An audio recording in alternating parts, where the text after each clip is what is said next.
भारताची सार्वभौमता, एकता व एकात्मता उन्नत राखणे व संरक्षण करणे आवाहन केले जाईल तेव्हा देशाचे संरक्षण करणे व राष्ट्रीय सेवा बजावणे, अखिल भारतीय जनतेमध्ये एकोपा व भ्रातृभाव वाढविला जाणे, स्त्रियांच्या प्रतिष्ठेला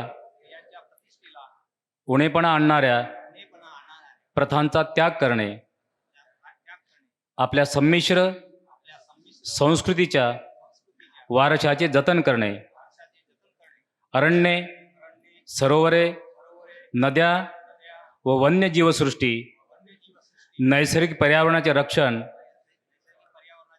सजीव प्राण्यांबद्दल दयाबुद्धी बाळगणे, विज्ञाननिष्ठ दृष्टिकोन, मानवतावाद आणि शोधक बुद्धी व सुधारणावाद यांचा विकास करणे, सार्वजनिक संपत्तीचे रक्षण करणे, शिवरायांच्या हातामध्ये तलवार भवानी होती, तलवार भवानी होती, त्यात भवानी परीत भीमाच्या हाती लेखनी होती, हाती लेखनी होती. विनादले दोघांच्या नावे, विनादले दोघांच्या नावे कोकणातले डोंगर, एक त्या राईगडावर, एक चवदार तळावर, एक त्या राईगडावर, एक चवदार तळ्यावर. शिवरायाने रयतेचा जो न्याय निवाडा केला, शिवरायाने रयतेचा जो न्याय निवाडा केला, तोच निवाळा परीत भीमाच्या घटनेमध्ये आला, घटनेमध्ये आला. ओ प्रताप सिंग परंपरेला, प्रताप सिंग परंपरेला दोन्ही मारती ठोकर, ओ प्रताप सिंग परंपरेला दोन्ही मारती ठोकर, एक त्या रायगडावर, एक चवदार तळ्यावर. आजच्या 22वे संविधान साहित्य संमेलनाचा विषय आहे संविधान कल्याणकारी राज्यासाठी लोकप्रतिनिधी, सरकारी नोकरशहा व नागरिकांचे उत्तरदायित्व. बहुजन प्रबोधन मंच व बहुजन विद्यार्थी संघ लाखांदूर नागपूर यांच्या वतीनं भारतीय संविधानाच्या विविध पैलूवरती गेल्या 21 वर्षापासून संविधान साहित्य संमेलनाचे आयोजन केले जाते. यामागचा उद्देश असाच की ग्रामीण भागामध्ये संविधानाविषयी ग्रामीण भागातील लोकांमध्ये जनजागृती व्हावी. संविधान हा अत्यंत किचकट असलेला विषय ग्रामीण भागातील नागरिकांना, ग्रामीण भागातील विद्यार्थ्यांना अतिशय सोप्या समंजस भाषेमध्ये समजावा, हा मूळ हेतू आहे. मागील 21 वर्षापासून म्हणजेच 2002 पासून संविधानावरती सातत्यानं विविध विषयावरती प्रबोधनाचे कार्यक्रम या ठिकाणी आयोजित केले जातात. जस्टिस भाऊ वहाणेपासून तर यशवंत मनोहरापर्यंत विविध कायदे तज्ज्ञ या ठिकाणी येतात आणि या विषयावर ज्ञानामृत घेण्यासाठी फार लांब लांबून अतिथी या ठिकाणी येतात. त्यांचं मी बहुजन विद्यार्थी संघ व बहुजन प्रबोधन मंचच्या वतीनं मनपूर्वक अभिनंदन करतो व स्वागत करतो. बहुजन विद्यार्थी संघ हे त्रिशम्मक वसतिगृहाच्या माध्यमातून नागपूरला राहतात. त्या ठिकाणी विविध जाती धर्माचे मुलं राहतात, पार्ट टाईम काम करतात, स्वतःचा स्वयंपाक करतात व स्वतःच्या पार्ट टाईम काम करण्यामधून कलेक्शन करून आपलं उदरनिर्वाह करतात. मी पण त्याच वसतिगृहात राहिलो, अभ्यास केलो व आज महसूल विभागामध्ये नोकरीला आहे व आतापर्यंत जवळजवळ 200पेक्षा जास्त विद्यार्थी या वसतिगृहात राहिलेले आहेत व स्वतः फुले शाहू आणि बाबासाहेब आंबेडकरांची विचारधारा अंगीकृत करून कुठल्याही परिस्थितीवर न डगमगता डॉक्टर बाबासाहेब आंबेडकरांची विचारधारा जिथं जातील तिथं सन्मानानं आपल्या अंगात ठेवतात आणि बाबासाहेब आंबेडकरांची विचारधारा जनसामान्यामध्ये नेतात, असा हा बहुजन विद्यार्थी संघ आहे. या बहुजन विद्यार्थी संघाच्या माध्यमातून ओबीसी समाजातील विद्यार्थी ज्या विद्यार्थ्यांना वाईट व्यसन लागलेले होते, अशा प्रकारचे विद्यार्थी मान्य अनिल कानेकर सरांच्या माध्यमातून चांगल्या सवयी अंगीकृत करून बुद्ध फुले शाहू आंबेडकर व बाबासाहेबांचं ज्ञान अंगीकृत करून सांघिक भावनेने एकत्र येऊन आज आपला पण व्यक्तिमत्व विकास करत आहेत आणि समाजाचा पण व्यक्तिमत्व विकास करत आहेत. ह्या अशा कार्यकर्त्यांनी फार मोठ्या प्रमाणावर अडचणी पण येत असतात. मी गोंदियाला कलेक्टर ऑफिसमध्ये होतो. मी जिथं जातो तिथं जय भीमच करतो आणि त्याला जय भीमला काही ॲडजस्ट नाही किंवा बाबासाहेब आंबेडकरांची विचारधाराला ॲडजस्ट नाही. म्हणजे आमच्या रक्तातच जय भीम आहे. म्हणजे खुल्लम खुल्ला जय भीम म्हणतो आणि खुल्लम खुल्ला डॉक्टर बाबासाहेब आंबेडकर आणि ते त्यांचं प्रबोधन आणि प्रचार आणि प्रसार करतो. तर आमच्यासारख्या माणसाला समाजामध्ये किंवा प्रशासनामध्ये अडचणी होतात, पण त्या अडचणींना कुठल्या पद्धतीनं संघर्ष द्यायचं ही क्षमता बहुजन विद्यार्थी संघामध्ये ज्या पद्धतीनं अवगत झालेली आहे, ते अवगत होण्याचं एकच कारण आहे की आम्ही सांघिक भावनेनं राहतो आणि संघटित भावनेनं राहून कुठल्याही विषयावर चर्चा करतो, कुठल्याही विषयावर निर्णय घेण्याच्या पूर्वी चर्चा करतो, सांघिक भावनेने राहतो.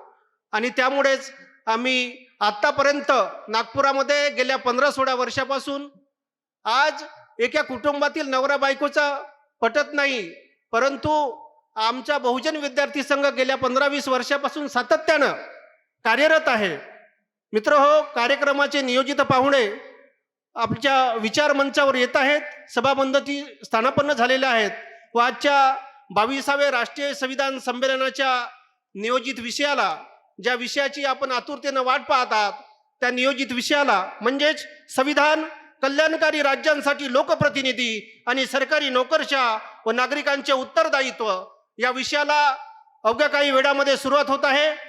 आजच्या या संमेलनाचे संमेलनाध्यक्ष आहेत आयुष्यमान डॉक्टर माधव सुरकुंडे, सेवानिवृत्त प्राध्यापक बाबाजी दाते कला आणि वाणिज्य महाविद्यालय यवतमाळ. उद्घाटक आयुष्यमान प्राध्यापक वसंत पुरके, माजी शिक्षण मंत्री यवतमाळ. विशेष अतिथी आयुष्यमान डॉक्टर गोविंद नांदेडे, सेवानिवृत्त शिक्षण संचालक नांदेड. मार्गदर्शक आयुष्यमान धनंजय वंजारी, IRS अप्पर आयुक्त आयकर विभाग नागपूर. आयुष्यमान ॲडव्होकेट साहिल उमरेडकर, मुंबई उच्च न्यायालय खंडपीठ नागपूर. आयुष्यमान ॲडव्होकेट महेंद्र गोस्वामी, माजी न्यायाधीश भंडारा. व स्वागताध्यक्ष आयुष्यमान हितेंद्र रामटेके. म्हणजेच ही पाहुणे या ठिकाणी स्थानापन्न होत आहेत व नियोजित कार्यक्रमाला अवघ्या काही वेळामध्ये सुरुवात होत आहेत. सर्व पाहुण्यांचं मी शब्दसुमनाने स्वागत करतो व स्वागत समारंभाचा कार्यक्रम या ठिकाणी थांबवतो. जय भीम, जय भारत, जय संविधान.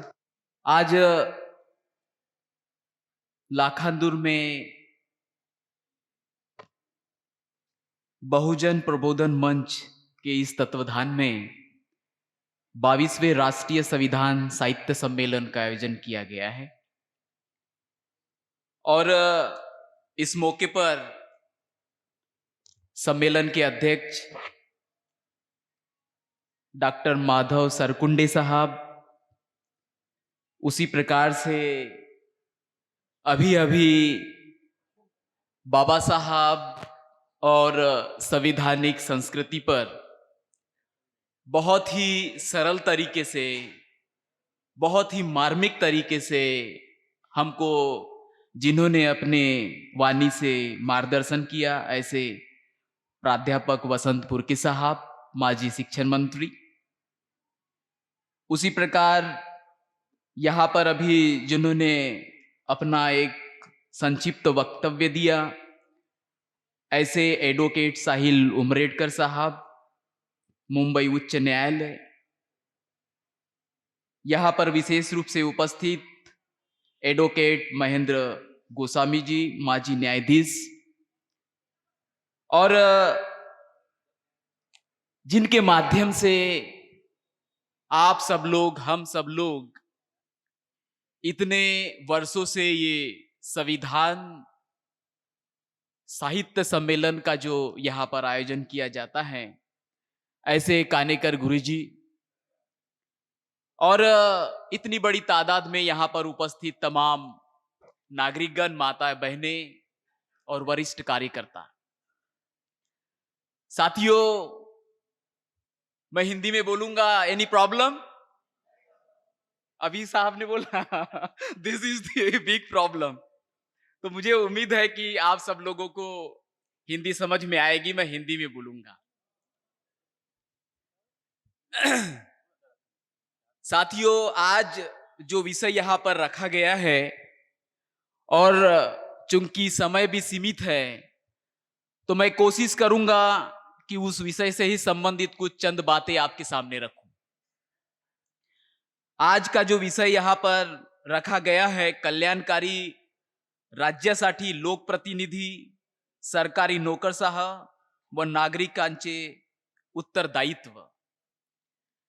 आप और हम सबने अभी अभी सिटीजन्स के, नागरिकों के मूलभूत कर्तव्य क्या होते हैं, इसका पठन किया। हम सब ने किया या नहीं किया? सबने किया।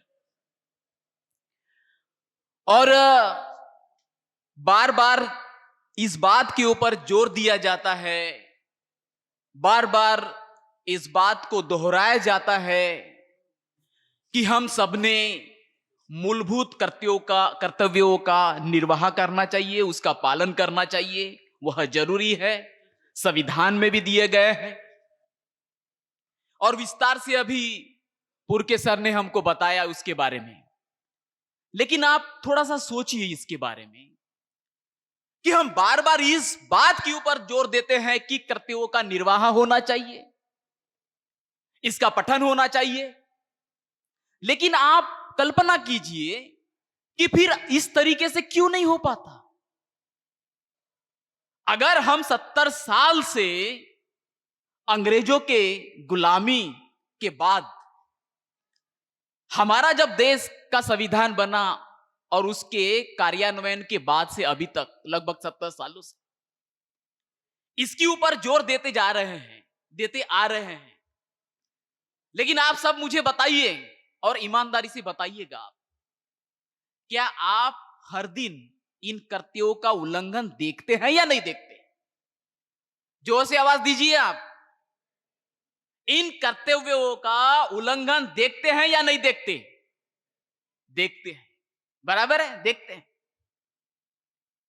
आप उसको पठन भी कर रहे हैं, उसको हमने संविधान में भी लिखा है, उसका प्रचार प्रसार भी अब कुछ माध्यम से हो रहा है, धन्यवाद, इस तरीके के कार्यक्रम हम कर रहे हैं। लेकिन हर दिन फिर भी देखते हैं, लाल लाइट दिखेगी चौक पे हमको, फिर भी मैं आगे बढ़ूंगा। लाल लाइट दिखेगी फिर भी आगे बढ़ूंगा। क्या मैं उस वक्त अपने आत्म मंथन में सोचता हूं, मन में सोचता हूं मैं कि क्या मुझे यह करना चाहिए क्या करके, और फिर मैं पठन करूंगा उसका, और फिर उसके बाद में कंप्लेन करूंगा कि देखो कर्तव्यों का निर्वाह नहीं हो रहा है करके।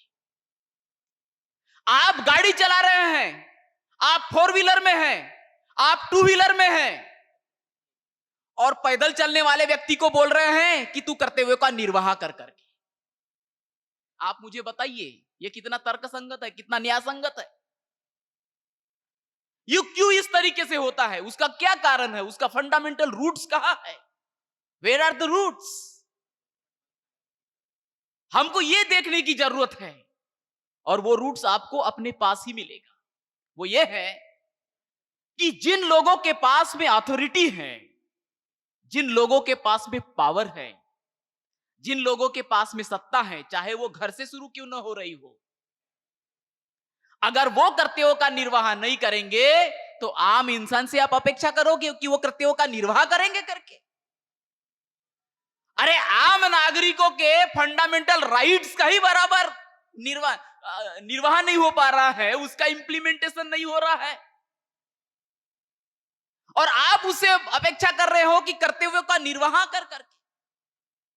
अथॉरिटी को, और जिनके पास में सत्ता है, जिनके पास में अथॉरिटी है, चाहे वो धनंजय वंजारी हो या अन्य कोई व्यक्ति क्यों न हो, या सामान्य व्यक्ति क्यों न हो, जिसके पास में किसी न किसी प्रकार की अथॉरिटी हो, उस व्यक्ति ने सबसे पहले सोचना पड़ता है कि मैं जब तक कर्तव्यों का निर्वाह नहीं करूंगा तब तक आम इंसान भी नहीं करेगा, क्योंकि उसको मिसाल चाहिए ना, उसको मिसाल चाहिए। और जब तक ये मिसाल कायम नहीं होगी तब तक आप कर्तव्यों का निर्वाह का पठन जरूर करोगे। हम बात कर रहे हैं जन कल्याणकारी राज्य बनाने की, यहां पर विषय रखा गया। जन कल्याणकारी राज्य की जो संकल्पना है, जो बाबा साहब के माध्यम से हमको मिली हुई है, उसका और यह जो कर्तव्य है, इनका बहुत घनिष्ठ संबंध है। और वही घनिष्ठ संबंध फिर पावर का है, अथॉरिटी का है। आप मुझे बताइए कि राजऋषि साहू महाराज, आप मुझे बताइए उनके काल में लोकतंत्र था क्या? आपसे पूछ रहा हूं मैं, सभी जवाब दीजिए, लोकतंत्र था क्या? लोकतंत्र था क्या? था उस वक्त हुकुमशाही थी ब्रिटिश राज की, और राजश्री छत्रपति साहू महाराज का राजभार चलता था, वो राजा थे। लेकिन उन्होंने इस तरीके का कार्य किया कि आज लोकतांत्रिक व्यवस्था भी नहीं कर पाती है, लोकतांत्रिक व्यवस्था नहीं कर पाती। ऐसा क्यों है? What is the reason? क्या कारण है ऐसा कि एक राज ऋषि हम उनको कहते हैं, उनके काल में, जब उस वक्त कोई लोकतांत्रिक व्यवस्था नहीं थी, उस काल में वो हो पाया। और आज तमाम संसार के देश देखो, जहां पर लोकतांत्रिक व्यवस्था बनी हुई है, वहां पे भी वो काम नहीं हो पाते जिसकी अपेक्षा हम करते हैं लोकतंत्र से। वो क्यों हो रहा है? वो इसीलिए हो रहा है कि जिनके पास में पावर है, जिनके पास में अथॉरिटी है, वो सोचते नहीं है, वो आत्ममंथन नहीं करते हैं कि अगर मैं जब तक फंडामेंटल ड्यूटीज का पालन नहीं करूंगा तो सामने वाला व्यक्ति भी नहीं करेगा, सामान्य व्यक्ति भी नहीं करेगा।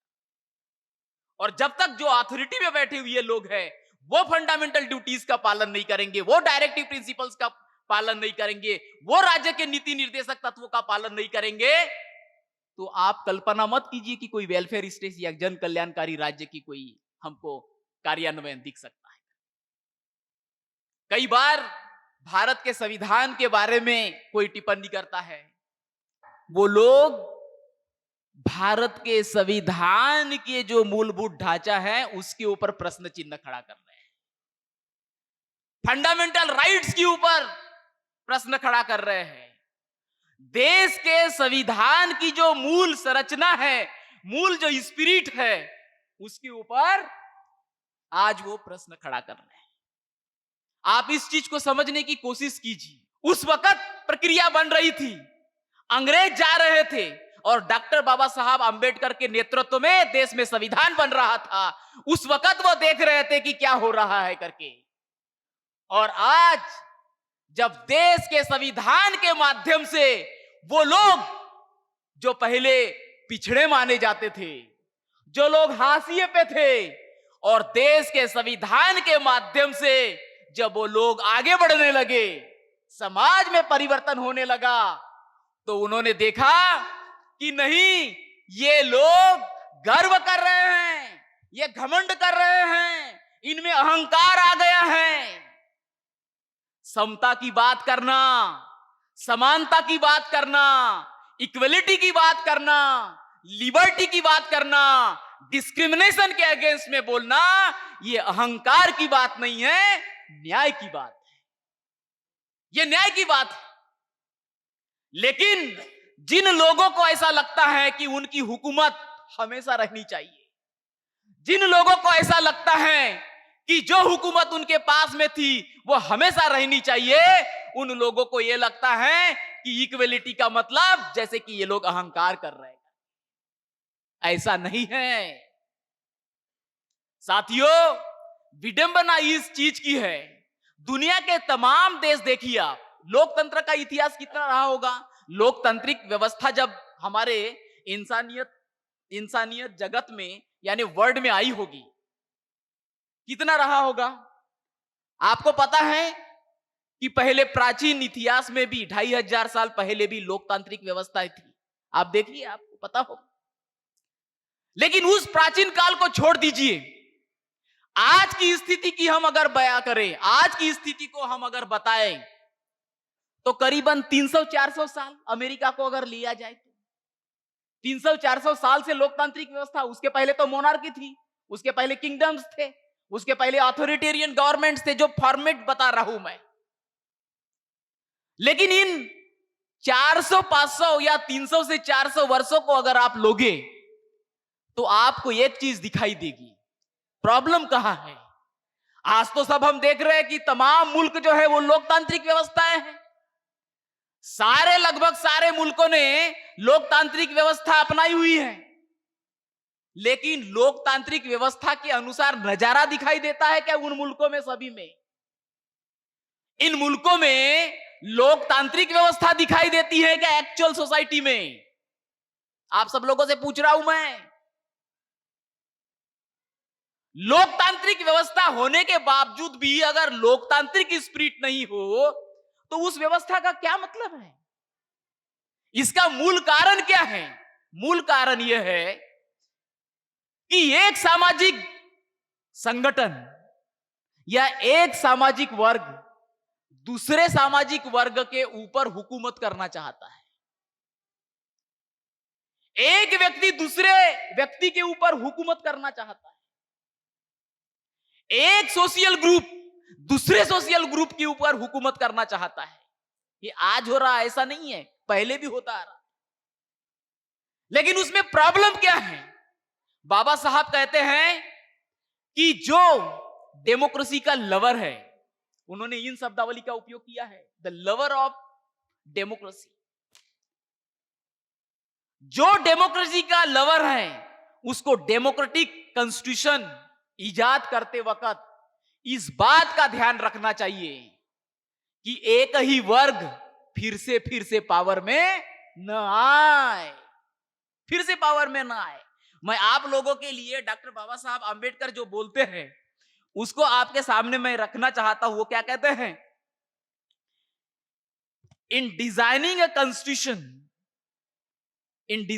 कॉन्स्टिट्यूशन फॉर डेमोक्रेसी, ध्यान दीजिए, in designing a constitution of democracy every lover of democracy must bear in mind that the principal aim of such a constitution, principal aim of the constitution, democracy में constitution का मुख्य उद्देश्य क्या होना चाहिए? Doctor बाबा साहब आंबेडकर बता रहे हैं। किसी भी लोकतंत्र में अगर प्रैग्मेटिकली, यथार्थ तरीके से अगर हमको राजनीतिक लोकतंत्र की जड़ें मजबूत करनी है डेमोक्रेटिक कॉन्स्टिट्यूशन के माध्यम से, तो क्या करना चाहिए? बाबा साहब बता रहे हैं। क्या बोल रहे हैं? Every lover of democracy must bear in mind that the principal aim of such a constitution must be to dislodge the governing class from his position and prevent it from remaining as governing class. यानी एक governing class को रोकना कि वो बार बार वही सत्ता में न आए। ये मेन प्रिंसिपल होना चाहिए, ये मेन प्रिंसिपल। होता यह है कि एक ही वर्ग बार बार सत्ता में आने लगे तो वेलफेयर स्टेट की तो कल्पना ही करना भूल जाइए आप। वेलफेयर स्टेट की कल्पना भूल जाइए। जब तक आपका पर्सनल रिप्रेजेंटेशन वहां नहीं रहेगा, ओपिनियन का रिप्रेजेंटेशन जाने से कोई ज्यादा फर्क नहीं पड़ता। ये मैं नहीं कह रहा हूं, डॉक्टर बाबा साहब आंबेडकर कह रहे हैं। ओपिनियन का रिप्रेजेंटेशन और पर्सनल रिप्रेजेंटेशन, इन दोनों में जमीन आसमान का अंतर है, डॉक्टर बाबा साहब आंबेडकर कहते हैं। जब अंग्रेज थे भारत में और उस वक्त की कांग्रेस, इंडियन नेशनल कांग्रेस, जब पूरे, जिसको नेशनलिस्ट कैंपेन कहा जाता है या राष्ट्रीय आंदोलन जिसके माध्यम से बोला जाता है, उस वक्त जब वो अंग्रेजों के साथ में पावर ट्रांसफर के लिए जब संघर्ष कर रहे थे, उस वक्त बाबा साहब के सामने यह रखा गया प्रस्ताव कि आपको प्रतिनिधित्व करने की कोई जरूरत नहीं है, क्योंकि हम तो कर रहे हैं, आपकी ओपिनियन हम बताएंगे। डॉक्टर बाबा साहब अंबेडकर ने कहा नहीं, there is a big difference, there is a sea difference. Opinion का रिप्रेजेंटेशन जाना और उस व्यक्ति का पर्सनल रिप्रेजेंटेशन जाना, उस कम्युनिटी के लिए, उस वर्ग के लिए बहुत जरूरी है। और इसीलिए डॉक्टर बाबा साहब अंबेडकर कहते हैं कि प्रैग्मेटिकली अगर पॉलिटिकल डेमोक्रेसी को मजबूत करना है तो एक ही एक वर्ग अगर सत्ता में जाता है तो आप पॉलिटिकल डेमोक्रेसी की जड़ें मजबूत नहीं कर सकते हैं। उसमें रिसाइकल होना चाहिए। जब तक उसमें परिवर्तन नहीं आएगा, जब तक सोशल ग्रुप्स में परिवर्तन नहीं आएगा रिप्रेजेंटेशन के लिए, तब तक आप पॉलिटिकल डेमोक्रेसी को मजबूत नहीं कर सकते, नहीं कर सकते। और इसीलिए डॉक्टर बाबा साहब अंबेडकर ने रिप्रेजेंटेशन का पूरा के पूरा जो ढांचा है उसके लिए जद्दोजहद की। सेपरेट इलेक्टोरेट के लिए उन्होंने इतनी जद्दोजहद की और उसके बाद में संविधान के माध्यम से रिप्रेजेंटेशन की पूरी व्यवस्था। आज रिप्रेजेंटेशन इस शब्दावली लोगों में ज्यादा दिखाई नहीं देती। मीडिया में, डिस्कोर्स में, डिस्कशन में, चर्चाओं में आपको रिप्रेजेंटेशन ये शब्द दिखाई नहीं देता। तो शब्द क्या दिखाई देता है? रिजर्वेशन, रिजर्वेशन, रिजर्वेशन, ये शब्द दिखाई देता। अरे रिजर्वेशन एक मैकेनिज्म है रिप्रेजेंटेशन को प्राप्त करने की। आप उसके जगह दूसरी मैकेनिज्म ला सकते हैं, संविधान में संशोधन कर सकते हैं, पॉलिसी मेकर्स जो करते हैं, और उसके माध्यम से दूसरी मैकेनिज्म ला सकते हैं। डॉक्टर बाबा साहब अंबेडकर ने कभी यह नहीं कहा। वो हर जनरेशन को एक नेशन मानते थे, हर जनरेशन को एक सेपरेट एंटिटी मानते थे। और इसीलिए डॉक्टर बाबा साहब अंबेडकर ने कहा, उस वक्त जब पार्लियामेंट में उस समय जब कॉन्स्टिट्यूएंट असेंबली डिबेट चलती थी तो किसी ने कहा कि नहीं, ये आइडियोलॉजी को लिख लिया जाना चाहिए संविधान में। बाबा साहब ने इसको पुरजोर विरोध किया और कहा कि नहीं, हम आगे आने वाली जनरेशंस के हाथ नहीं बांध सकते, उस वक्त की परिस्थिति क्या होगी करके। इसीलिए डॉक्टर बाबा साहब अंबेडकर ने संशोधन की व्यवस्था की। आप संविधान में संशोधन कीजिए, इस बात का उन्होंने पूरा वहां पर मैकेनिज्म दिया है। जैसे कि अभी यहां पर साहब ने बताया, आपके पास भी आर्टिकल 368 है। और इसीलिए आज जब हम देखते हैं कि रिजर्वेशन, रिजर्वेशन इस शब्दावली का उपयोग किया जाता है, रिप्रेजेंटेशन चाहिए, प्रतिनिधित्व चाहिए। और प्रतिनिधित्व देने के लिए अगर आपके पास में इससे बेहतर मैकेनिज्म है तो दीजिए उसको संशोधन में, संविधान संशोधन कीजिए, सोसाइटी उसको स्वीकार करे, उसमें संशोधन लाए। और इसीलिए साथियों, जब हम डेमोक्रेसी की बात करते हैं तो उसमें रिप्रेजेंटेशन का होना, उसका पर्सनल रिप्रेजेंटेशन का होना वेलफेयर स्टेट के लिए बहुत जरूरी है। आप सब लोग हॉस्टल्स में रहे हैं, आप सब लोग हॉस्टल्स में कोई ना कोई, आप यहां पर हॉस्टल में रहे, गवर्नमेंट हॉस्टल में रहे हैं। पुरके साहब ने कई योजनाएं लाई, हॉस्टल्स बनवाए, स्कूल्स कॉलेजेस चला रहे हैं, गवर्नमेंट मैकेनिज्म लाती है, हॉस्टल्स खोले जाते हैं। ये क्यों खोले जाते हैं?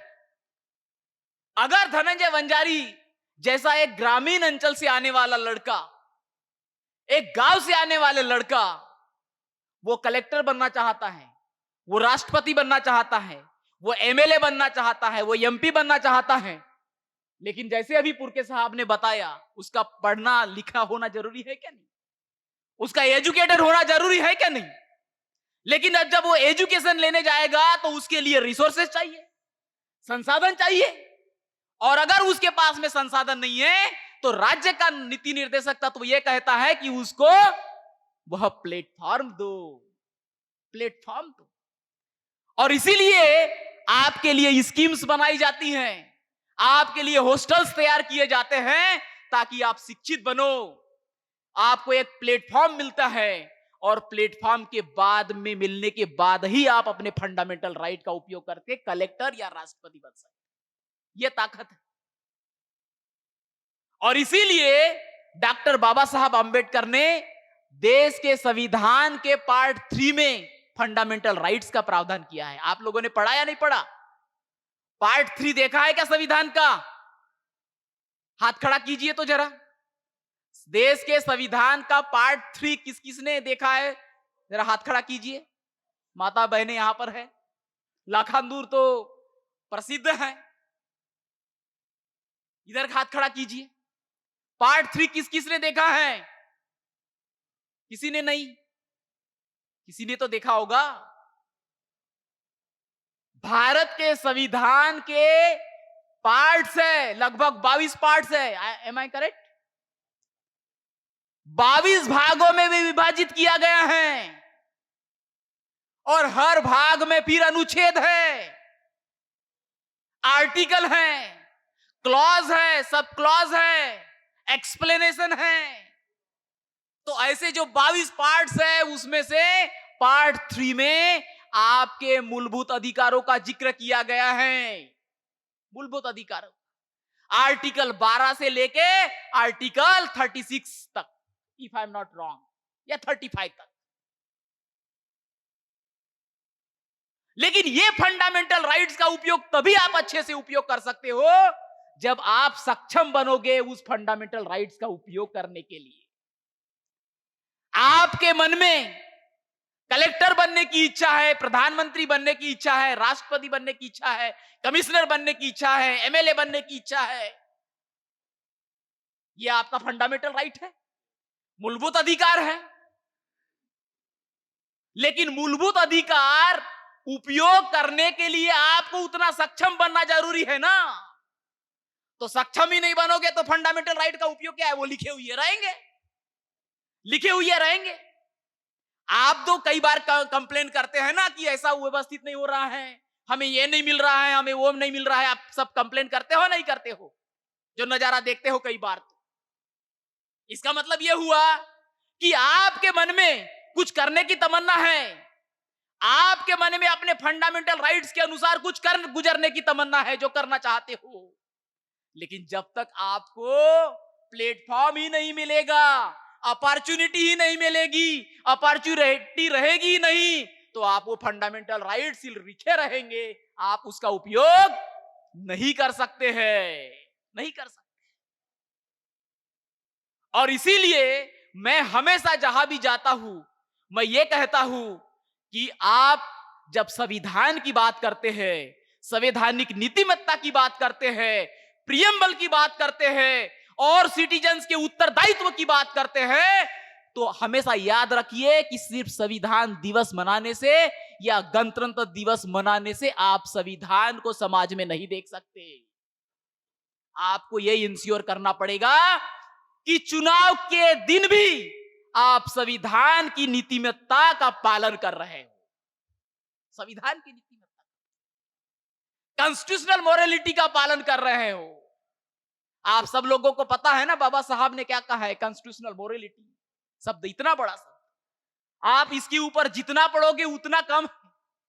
इसके ऊपर हजारों पुस्तकें लिखी गई है। What do we mean by the constitutional morality? तो कॉन्स्टिट्यूशनल मोरालिटी की हम बात जरूर करते हैं, लेकिन उस कॉन्स्टिट्यूशनल मोरालिटी पर आधारित जो व्यवस्था बननी चाहिए और उस व्यवस्था को बनाने के लिए जो पॉलिसी मेकर्स चाहिए, उन जब पॉलिसी मेकर्स को भेजने की जब बात आती है तो उस दौरान हमारी कॉन्स्टिट्यूशनल मोरालिटी कहां डाली जाती है? उस दिन हम कॉन्स्टिट्यूशनल मोरालिटी की बात क्यों नहीं करते? उस दिन हम सभाएं क्यों नहीं करते? उस दिन अपने मोहल्ले में हम मीटिंगें क्यों नहीं करते कि नहीं इस तरीके से कार्य नहीं होना चाहिए करके? जब उस दिन, जिस दिन संविधान नीतिमत्ता या संवैधानिक नीतिमत्ता का पालन होना चाहिए, उस दौरान नहीं हो पाता, तो फिर आप किस तरीके से कल्पना कर सकते हो कि कॉन्स्टिट्यूशनल मोरालिटी पर आधारित व्यवस्था आपको दिखाई देगी? यू कांट, नहीं कल्पना कर सकते। इसीलिए वेलफेयर स्टेट को पॉलिटिक्स से जुदा मत कीजिए। वेलफेयर स्टेट को पॉलिटिक्स से अलग नहीं कर सकते हैं। डॉक्टर बाबा साहब आंबेडकर ने पॉलिटिक्स को सिर्फ पॉलिटिक्स नहीं माना। डॉक्टर बाबा साहब आंबेडकर कहते हैं politics is a mission for me, ये मेरे लिए मिशन है, मैं नहीं कह रहा हूं, ये बाबा साहब के शब्द है। Politics is a mission for me, क्यों कहा होगा? और यही नहीं, उन्होंने कहा कि political power is a master की। मास्टर की। आपको नीतिमत्ता रखना होगा, आपको इंश्योर करना होगा कि हमारा दायित्व क्या है करके। हम जिन लोगों से अथॉरिटी है, जिन लोगों के पास में पावर है, जिन लोगों के पास में अथॉरिटी है, जिनके पास में शासन है, जिनके पास में कुछ तो भी सत्ता है, उन लोगों से अपेक्षा करते हैं। हम बोलते रहते हैं, कंप्लेन भी करते रहते हैं कि देखो नहीं, ये नहीं अच्छा कर रहे हैं, वो अच्छा नहीं कर रहे हैं, ऐसा नहीं हो रहा है करके। लेकिन जब ऐसा नागरिक, ऐसा सिटीजन, जब मेरे ऊपर कॉन्स्टिट्यूशनल मोरालिटी का निर्वाह करने की बात आती है, और जिस दिन आती है उस दिन मैं नहीं करता, और 365 दिन या 5 साल फिर मैं कंप्लेन करते रहता हूं कि देखो ये नहीं हो रहा है। इस तरीके का विसंगतता नहीं चलेगी। आपके देश में, आपके समाज में किस प्रकार का नेतृत्व पैदा होगा, अभी पुरके साहब ने बताया, उसका जिम्मा भी समाज के ऊपर होता है। समाज जैसा होता है उस तरीके से उसको उस तरीके का नेतृत्व भी तो मिलता है। और इसीलिए ये जो वेलफेयर स्टेट की जो संकल्पना है पूरी, वो पॉलिटिक्स से अलग नहीं हो सकती है। और इसीलिए डॉक्टर बाबा साहब आंबेडकर ने मोरालिटी और कॉन्स्टिट्यूशनल मोरालिटी के ऊपर बहुत बल दिया। डॉक्टर बाबा साहब आंबेडकर एक जगह कहते हैं कि ethics and morality are very much practical, very much practical. आप कल्पना कर सकते हो ये कोई कथन इस तरीके का? अरे इथिक्स और मोरालिटी की बात करते हो यार, ये कोई प्रैक्टिकल चीज नहीं है। डॉक्टर बाबा साहब आंबेडकर के जैसा महान इंसान ये बात कह रहा है कि morality and ethics are very much practical. आप जाइए और पढ़िए, आपको दिखेगा ये शब्द बाबा साहब का। मित्रों, हा काही राजकीय कार्यक्रम नाही, संविधान लोकांपर्यंत पोहोचावं। माझ्या माहितीप्रमाणे संविधान सभेमध्ये सामंत नावाच्या व्यक्तींनी संविधान झाल्यानंतर संविधानाच्या निर्मात्यांच्या बद्दल आणि संविधानाबद्दल बोलताना आपलं मत व्यक्त करताना ते बोलले होते की हे संविधान जे आम्ही तयार केलं, या संविधानामध्ये आम्ही काय काय लिहिलं हे संविधान गृहातील लोकांनाच माहीत आहे, जनतेला माहीत नाही। म्हणून पहिली निवडणूक होईपर्यंत जी 52ला झाली, त्या कालावधीपर्यंत या लोकांनी, ज्यांनी संविधान तयार केलं, त्यांनी आपल्या क्षेत्रामध्ये जावं आणि त्यांच्यासाठी संविधानात काय व्यवस्था केली हे समजावून सांगावं। माझं ज्ञान अपुरं असेल, कदाचित ती माहिती नाही, सर मला दुरुस्त करतील तर ठीक होईल। कोणतं? की तेव्हापासून किती एमपीनी, म्हणजे मी खासदार शब्द टाळतो, किती एमएलएंनी, किती मंत्र्यांनी, किती प्रधानमंत्र्यांनी आजपर्यंत तो काम केलं, याचा माझ्याजवळ हिशेब नाही किंवा माहिती नाही। 1947ला देश स्वतंत्र झाला, 97ला 50 वर्ष झाली। स्वातंत्र्याची सुवर्ण जयंती थाटामाटात वर्षभर साजरी केली गेली। 1950ला जेव्हा देशासाठी संविधान लागू झालं, 2000ला 50 वर्ष झाली, तेव्हा संविधानाची सुवर्ण जयंती मात्र वर्षभर झाली नाही, सरकारने केली नाही, केंद्र सरकार आणि राज्य सरकार सुद्धा। एखादा कार्यक्रम घेतला असतील कदाचित औपचारिकता म्हणून, पण वर्षभर जयंती साजरी नाही झाली, ते करायला पाहिजे, हे सरकारचं कर्तव्य आहे। लोकांना संविधान समजावून सांगणं हे सरकारचं कर्तव्य आहे, पण त्यांनी पार पडलं नाही। पण त्या वर्षी काय झालं, माननीय अटल बिहारी वाजपेयींनी संविधानाची सुवर्ण जयंतीच्या वेळेस जे संविधान होतं त्याची पुनर्विलोकन करण्यासाठी एक आयोग नेमला होता, जे संविधानाच्या विरुद्ध आहे। कारण संविधानाच्या आर्टिकल 368 प्रमाणे संविधानामध्ये जी काही तरतुदी जर लागत असतील, एखादं आर्टिकल लागत असेल किंवा एखाद्या गोष्ट नवीन करायची असेल, ती दुरुस्ती करता येते, म्हणजे संविधानामध्ये अमेंडमेंट करता येते। परंतु पुनर्विलोकन किंवा रिव्ह्यू करण्याची संविधानामध्ये कोणतीही सोय नाही. तरी पण त्या सरकारने मात्र पुनर्विलोकन आयोग गठीत केला. पण त्याचा एक फायदा झाला. त्या संबंधामध्ये अख्ख्या देशभर फॉर अँड अगेन्स्ट संविधानाच्या बाजूनं, संविधानाच्या जे पुनर्विलोकन आयोग त्याच्या बाजूनं चर्चा चर्वण चालू झाल्या उलटपुलट, आणि त्याचा परिणाम असा झाला की आज या कार्यक्रमाला 22वं वर्ष सुरू झालं. म्हणजे तेव्हापासून मी प्रेरणा घेऊन आम्ही इथे हा कार्यक्रम खेड्या गावामध्ये हा सुरू केलेला आहे. बंधूंनो,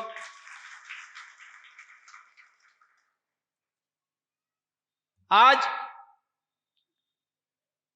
आपले पाहुणे जे आहेत त्याच्यापैकी जे आज अध्यक्ष आहेत, मागच्या कार्यक्रमाला म्हणजे 72व्या प्रजासत्ताक दिवशी 20वा राष्ट्रीय साहित्य संमेलन जे होता त्या कार्यक्रमाचे उद्घाटक म्हणून आजच्या कार्यक्रमाचे अध्यक्ष कोरोनाच्यामुळे त्यांची प्रकृती बरी नसल्यामुळे ते उपस्थित झाले नव्हते. त्यावेळेस त्यांनी मोबाईलवरून कार्यक्रमाचे उद्घाटन केलं होतं. एकदा पुरके साहेब सुद्धा काही कामानिमित्त येऊ शकले नव्हते, पण मी जिद्द सोडली नव्हती, इनको बुलाऊंगा ही, तर चलो आई गए. त्याबद्दल त्यांचे धन्यवाद.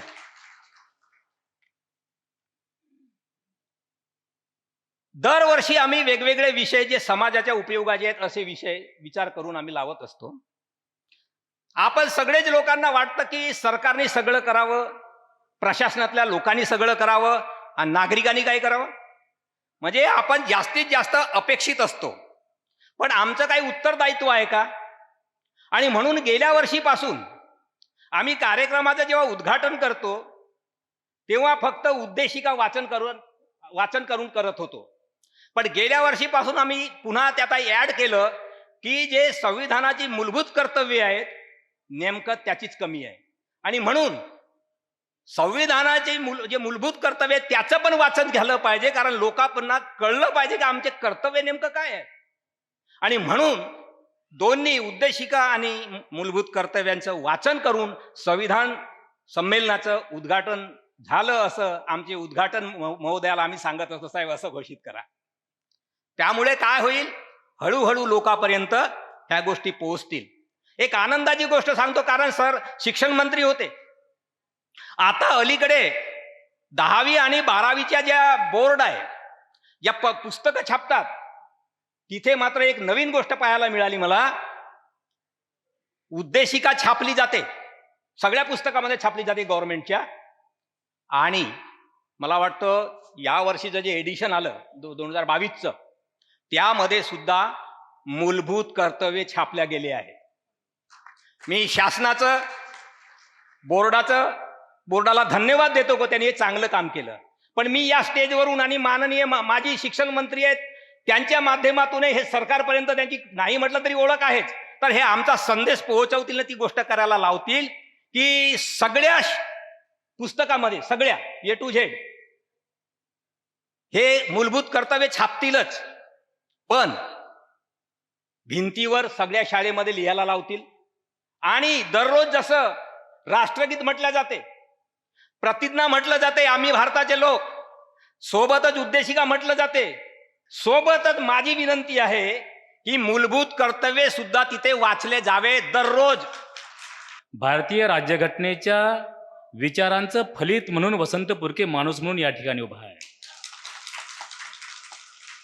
कदाचित बाबासाहेब जन्माला आले नसते तर डॉक्टर महादेव सरकुंडे आणि वसंत पुरकेंच्या देहाचे तुकडे झाले असते, हाल झाले असते. आणि मग पहिल्यांदा या सगळ्या लोकांच्या, या सगळ्या महामानवांच्या प्रति मी कृतज्ञता व्यक्त करतो.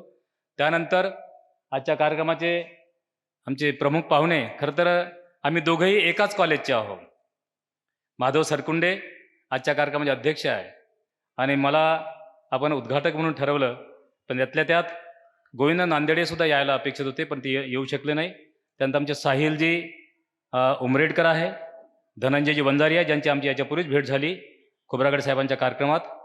त्यानंतर आयुष्यमान ॲडव्होकेट महेंद्रजी गोस्वामी, वास्तविक ते न्यायाधीश होते.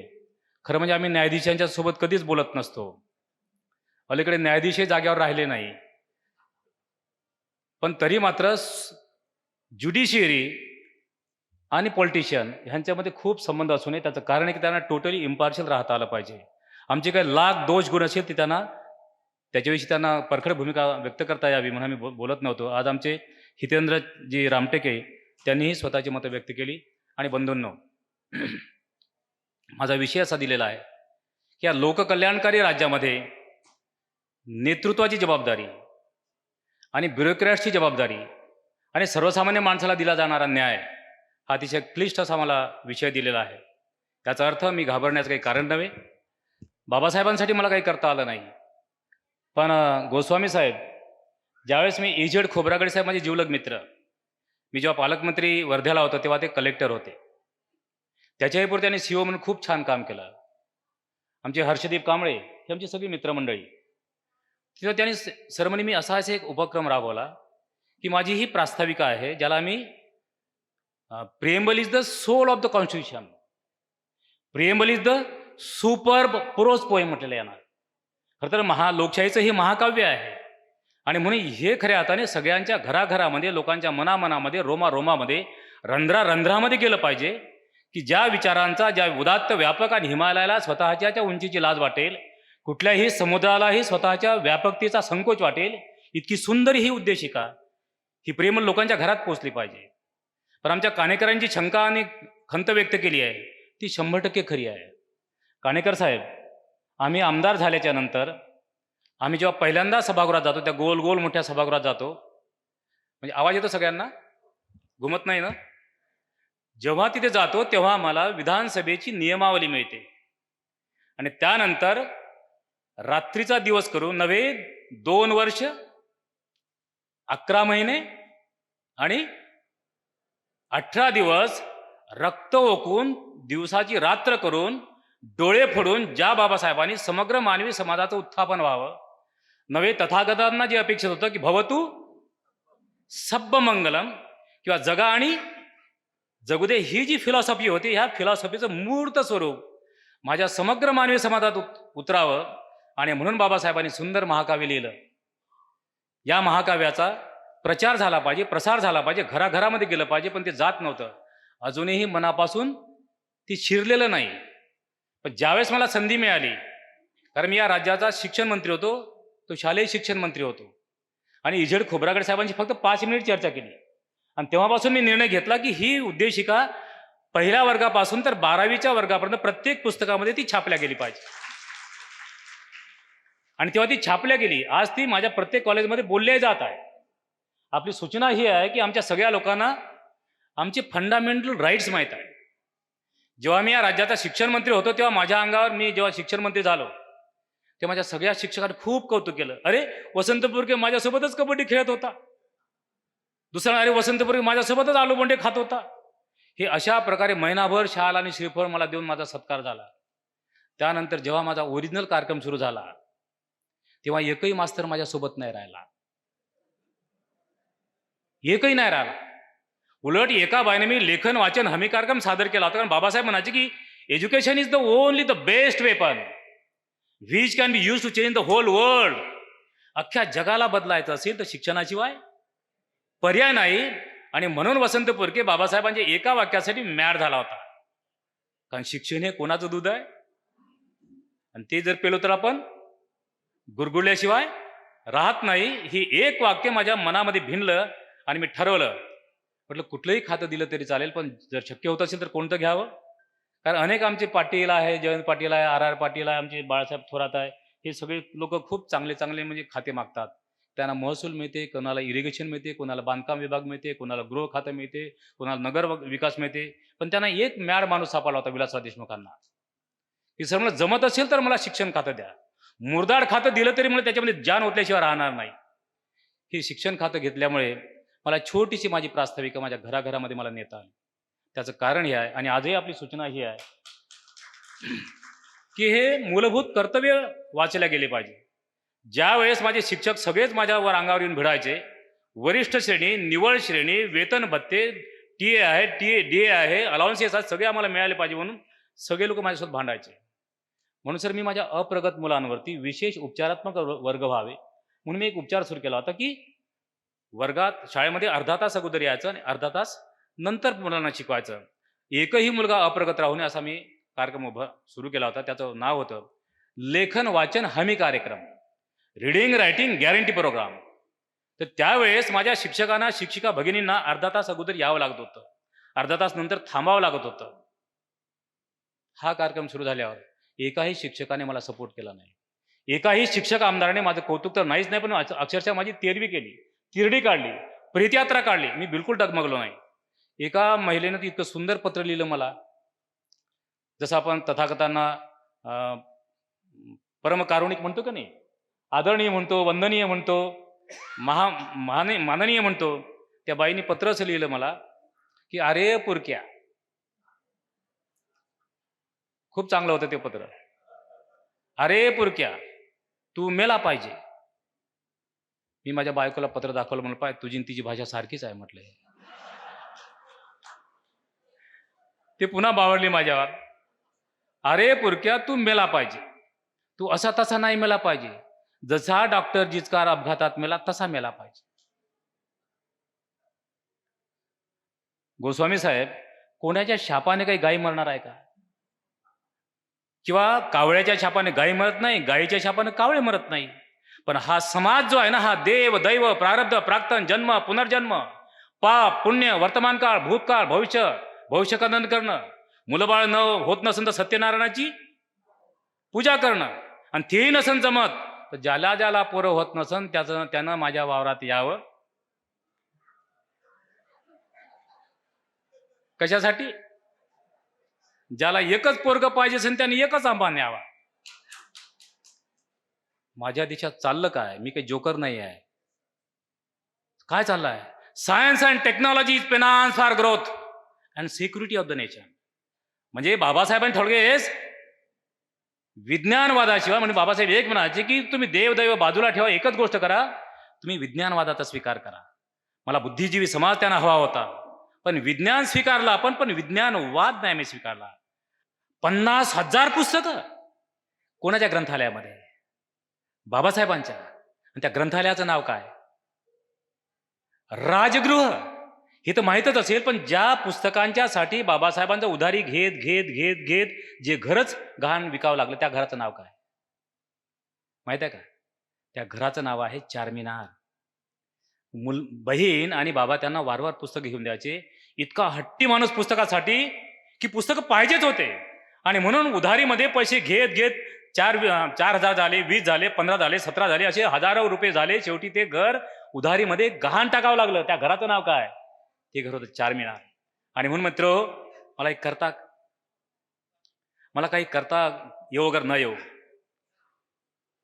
पण मला मात्र दररोज मी पुस्तक आणि अग्रलेख वाचल्याशिवाय झोपू शकत नाही. अनेक वेळा बायको म्हणते, अहो हे कचरा खूप झाला, कचरा खूप झाला. म्हटलं बाई, ह्या पुस्तकातलं काही वेचलं म्हणून तर त्यासारखा कचरा माझ्या घरात आला म्हणली. ते तो आता मी सफा करून राहिलो. म्हटलं अरे म्हणून आपले निंबाळकर काय म्हणाले, शब्दांनीच पेटतात. हे का तुम्हाला सांगायची गरज आहे का? शब्दांनीच पेटतात घरे दारे देश आणि माणसे सुद्धा. शब्द विझवतात आगही शब्दांनीच पेटलेल्या माणसांची. शब्दच नसते तर वाहिल्या नसत्या डोळ्यातून आगीच्या ठिणग्या, आणि वाहिले नसते महापूर, आले नसते जवळ कोणी, गेले नसते दूर. शब्दच नसते तर काय शब्दांची किमया आहे, काय शब्दांची करिश्मा आहे, काय शब्दांचा पॉवर आहे. आणि म्हणून बाबासाहेब एखाद्या माणसाला सर्वस्व देऊन दिलं असतं, पण माझ्या पुस्तकाला मी कोणालाही हात लावू देणार नाही. ही शब्दांच्या विषयी काय अत्यंतिक पोटतिडीक होती. आणि म्हणून माझी विनंती आहे की मी तर अनिल आमच्या काणेकरांना मी खरंच धन्यवाद दिले पाहिजे. हा माणूस शहाणा नाही आहे, हे एक नंबरचा वेडा माणूस आहे. चांगल्या अर्थाने बरं ना, तुम्ही माझा हिशोब करून टाकाल जाता जाता. म्हणजे असं वेळ, म्हणजे स्वतःच पुष्पगुच्छ घ्यायचा, स्वतः ते मेमेंटोही घ्यायचा, स्वतःच ते भारतीय राज्यघटना द्यायची. म्हणजे मीच पाणी ओलीन आणि मीच डांगर खाईन असं होत नाही. तुमची सगळ्यांची या माणसाला सपोर्ट आहे. आणि म्हणून माझ्या लोककल्याणकारी देशामध्ये राजा हा संवेदनशील असला पाहिजे. माझा प्लेटो काय म्हणतात डॉक्टर साहेब, the king should be philosopher and philosopher should be king. राजा हा तत्ववेत्ता असला पाहिजे, आणि तत्ववेत्ता हा सुद्धा राजा असला पाहिजे, तरच तुम्हाला न्याय मिळू शकतो. नाहीतर फक्त प्रचारच कर, भाई और बहना इन्होंने कुछ भी नहीं किया है, हरकत नाही, कारण त्यांना हे माहिती आहे की दुनिया झुकती आहे. तसं आवाजात काहीच नाही आहे, विचारात बिलकुल धमक नाही आहे.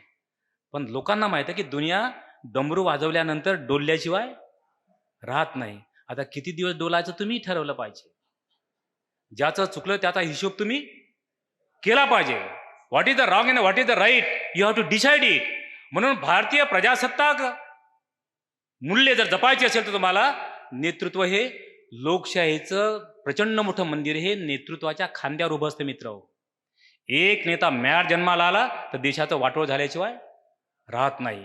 पण त्याच वेळेस अत्यंत चोखंदळ, अत्यंत डोळस, अत्यंत संवेदनशील, अत्यंत द्रष्टा, तोही विवेकी, तोही बुद्धिजीवी, तोही विज्ञाननिष्ठ जर नेता जन्माला आला तर या देशामध्ये 4300 मेजर इरिगेशन प्रोजेक्ट निर्माण होऊ शकतात. द्रष्टा नेता असेल तर या देशामध्ये IIT येऊ शकते.